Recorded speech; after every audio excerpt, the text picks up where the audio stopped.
কলকাতা মেট্রোর ব্লু লাইনে সেখানে কি এখন সুড়ঙ্গ গরমের বদলে ঠান্ডা হয়ে যাচ্ছে, ঠান্ডার বদলে গরম হয়ে যাচ্ছে? এই প্রশ্ন এই মুহূর্তে সামনে আসছে, কারণ যে বাতানুকূল যন্ত্রগুলো সুড়ঙ্গকে ঠান্ডা রাখে সেই যন্ত্রের মেয়াদ শেষ হয়ে গেছে। এই নিয়ে রেল বোর্ডের কাছে অবশ্যই জানানো হয়েছে, এই বিষয়ে তদবির করা হয়েছে, কিন্তু এখনো পর্যন্ত কোনো রকম কোনো তথ্য তাদের তরফ থেকে পাওয়া যায়নি এই যন্ত্রগুলো রিপ্লেস করার। তাই স্বাভাবিকভাবেই উঠছে প্রশ্ন। মেয়াদ ফুরিয়ে যেতে চলেছে বাতানুকূল যন্ত্রের। মেট্রোর ব্লু লাইনের সুড়ঙ্গে শিওরে বিপদ। সুড়ঙ্গে ঠান্ডা রাখতে 46টি বাতানুকূল বা কুলার ব্যবহার করা হয়।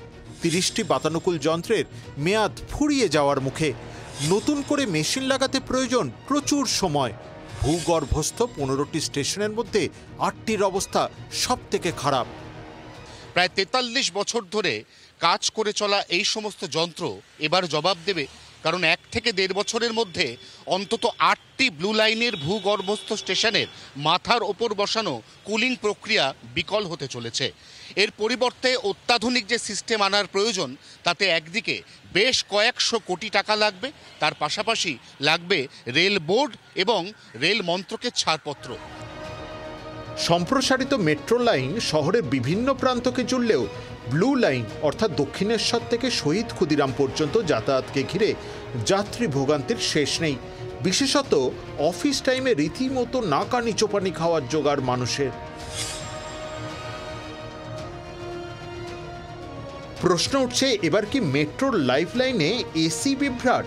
সমস্যা মেটাতে একগুচ্ছ প্রস্তাব দেয় কলকাতা মেট্রো। রেল মন্ত্রক এবং রেল বোর্ডের কাছে চিঠিও দিয়েছে মেট্রো। তৎপরতার অভাবে চিন্তায় কলকাতার মেট্রো আধিকারিকরা। সূত্রের খবর, প্রায় 150 কোটি টাকা বরাদ্দ হলেও কাগজপত্র এখনো তৈরি হয়নি। প্রশ্ন উঠছে, মেট্রোর সুড়ঙ্গে ঠান্ডা বাতাসের যোগান কি বন্ধ হয়ে যাবে? আদৌ কি মিটবে সমস্যা? এখনো পর্যন্ত সঠিকভাবে টেন্ডার প্রক্রিয়ার কাগজপত্রের কাজ এগোয়নি। অতএব মাঝের একটা বিস্তীর্ণ সময়ের জন্য ব্লু লাইনের মেট্রোয়ে সুড়ঙ্গের ভেতর ঠান্ডা হাওয়ার যোগান সম্পূর্ণ বন্ধ হয়ে যাবে না তো? এই প্রশ্ন উঠছে। 24 ঘন্টার জন্য ক্যামেরায় তরুণের সঙ্গে অয়ন, কলকাতা।